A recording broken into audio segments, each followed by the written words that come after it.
The Museum of African and Asian Arts in Vichy, France, stands in a lovely residence dating from the 19th century. It contains collections gathered by missionaries from both of these continents. Every year it organises temporary displays, including private collections. That is why the Creative Museum was invited, amongst others, to participate in the current Japon Amoureux exhibition. At the private view, the President gathered the guests in the museum's beautiful turquoise and purple hall. He opened the event and thanked each exhibitor. Mr. Shuji Noguchi, head of the Japanese consulate in Lyon and guest of honor, was also accompanied by Maiko and Tetsuya Gotani, managers of the Jana Society, which promotes Japanese culture in France. At the back of the hall, a French and Japanese buffet had been laid out, and the champagne bottles were ready to be uncorked. Very shortly, the 100 or so guests were ready to raise their glasses and toast the occasion. Where to begin when talking about love in Japan during the Edo period? Edo etchings portray marvellously well the love stories of the era. In addition, from this collection of etchings and objects of beauty emerges a very distinctive view of the world. During the 19th century, in the land of the rising sun, Edo, which is the former name for Tokyo, was one of the most populated cities in the world. An urban culture centered on entertainment blossomed out from it. Kabuki actors and geisha girls moved freely around the Yoshiwara red light district. These characters were mostly represented on etchings called ukiyo-e, which means images from the floating world. Etchings were the medium of the time. They advertised theatrical plays, praised certain tea houses, or parodied classical literature. Many people collect them as a way of remembering great moments or figures from the world of entertainment. The Kabuki theatre staged love stories from new or traditional novels. Men, called onogata, played all the characters, both male and female. In fact, in this world of illusion, you were the role you were playing. It was only a matter of attitude and mind, called kata in Japanese, combined with a specific choreography that the actors used to portray their message. The hairstyle of onogata's wigs reflected the fashion. Some of them had special effects. For example, when taking a hairpin off the hair, locks were suddenly released, symbolizing the overflow of passion. These wigs of human hair, shaped on a rigid structure, were for actors an important element of their female costume. The audience was able to read meanings through the hairstyle and its embellishments. The different buns were held up with decorative links and complex knots. A large number of ornaments showed that the woman had numerous devoted admirers. Courtesans used to wear lots of hairpins, sticks, and as many as 3 hair combs arranged on the top of the head. As said before, etchings could be used to advertise a geisha girl and her tea house. Her literary and artistic abilities attracted newly rich bourgeoisie who aspired to be a part of the elegant aristocratic culture. The geisha character appeared in late 17th century society. She was not supposed to be a prostitute, and entertaining by means of her artistic talents was her main social function. Here, the background of natural flowers mixed with the artificial flowers of the kimono show that both are an illusion, an important concept in the Yoshiwara culture. Komurasaki, or Cherry Blossom, was a renowned courtesan from the 19th century. A poet from times gone by is depicted above her here, dedicating a poem to her which symbolizes her aristocratic beauty. Small yet precious objects called okimono were in use from 1800 to decorate the home. They adorned the tokonama, an alcove in the entrance hall.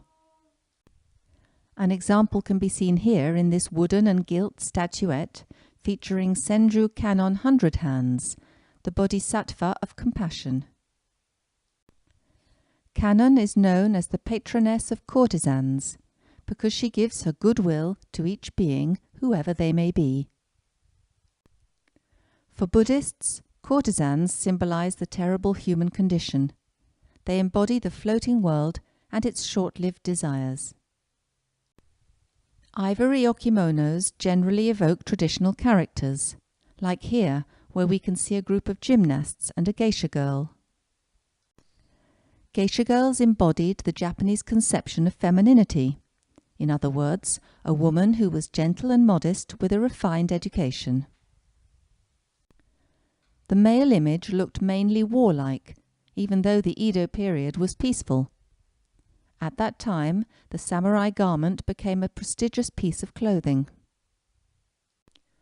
Haughty and impressive, the armour stands here on its own case. It is made of lacquered steel scales linked by small cords, which create a decorative design. One can imagine the impressive effect the samurais produced when wearing this costume. Nevertheless, during that peaceful period, its ornamentation increased so much that it became mainly a ceremonial dress. But let's come back to the female image. The word iki refers to a specific vision of beauty, the Edo vision. Iki gathers together several qualities: natural elegance, a self-controlled appeal, and an indifference to life's illusions. The geisha was the first to spread around such aesthetic and idealistic ideas. The hairstyle was notably a source of fantasy. Far from the Heian period, when the hair was worn long and loose, like a river cascading down the back, the Edo hair was brought up to the head and focused one's attention there. Its incredible length, often more than the height of the body, would be held up to form impeccable chignons and buns.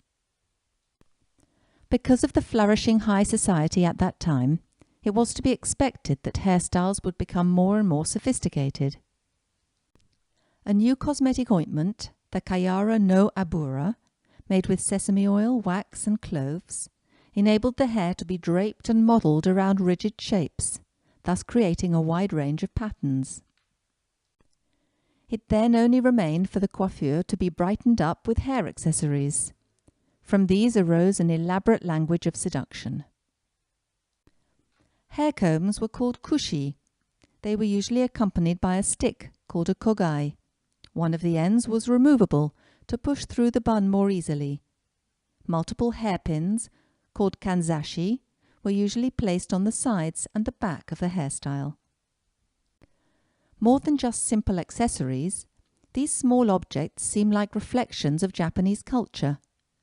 They illustrate all the artistic techniques and expressions from that epoch. Nature was their main theme, and they tried to represent it as if it were alive.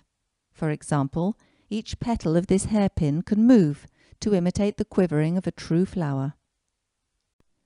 The diversity of materials complements the refined decoration. You can appreciate either the milky glow of ivory or the bright silver and gilt ornaments embellished with coral. Such pieces were very expensive. A case like this one was a highly appreciated gift. Note the heart-shaped motif of the kanzashi hairpin, alluding to love. During the Edo period, women didn't wear necklaces, bracelets or rings like today. Her hair ornaments were her only jewels. The kushi comb itself had its own golden age. Artists competed to create inventive and elaborate pieces which are ultimately works of art. The shapes could be either round or straight, sometimes both. They could be small or huge, curved or angular, even asymmetric. This comb is amazing because, on a very restricted surface, the beauty of nature shows through, simply with a black lacquered background enriched with gold, silver and cinnabar touches. On this one, the sculptor carved a complex decoration resuming all the traditional Japanese motifs, pagodas, mountains, rivers, and bridges. On the other hand, the decorations could be minimalist, with a single branch evoking the complete tree. And that's without mentioning all the lacquering techniques used by artists. These talents were used best to associate the short-lived beauty of woman with the fragility of nature. A cushy comb was generally offered as a love token. It marked a happy moment in that changeable world. Because love stories often ended rather sadly, they showed that love was only an illusion, and it often ill-treated humans until death. The delicacy of human feelings also appeared in everyday objects. It is evident here with this little cabinet called a tansu. It's made of black lacquered wood enhanced with gold. At the bottom, a brocade silk purse called a hakoseko contains a small mirror, a kanzashi hairpin with hangings, and numerous sheets of paper. On a lacquered wood stand is a kagami. It's a bronze mirror decorated on one side and polished on the other. It was said to reflect the woman's soul. This headrest, with a small round cushion covered with paper, preserved the elaborate coiffure. In front are a pair of wooden and leather woman's shoes called geta. Two vertical boards, particularly high for courtesans, elevated them up from the ground. The kizaru pipe was smoked by both men and women. Note its small bowl for smoking very thinly cut tobacco, and its long stem. The case was carved from boxwood.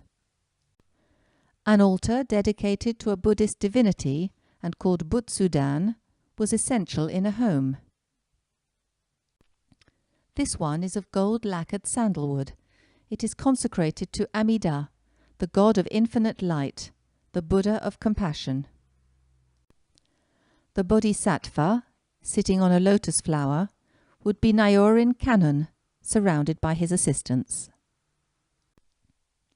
According to Buddhism, which came to Japan in the 6th century, desires rule the human being, causing his suffering. So, during Edo, sensual and spiritual pleasures were a means of living with this harsh reality. This evocation of sentiment in Japanese culture must not omit the part played by the famous kimono, an important ornament of seduction.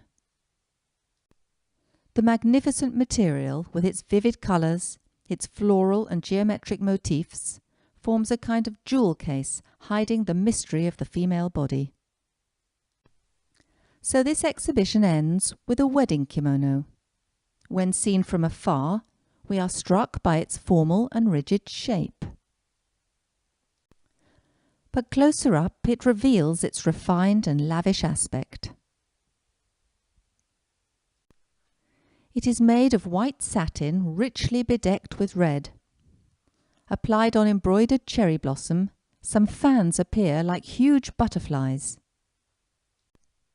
The whole spirit of Japan emerges from these motifs. The red rising sun, the ephemeral nature of the cherry flowers, and lastly the fan, representing an important aspect of Japanese culture.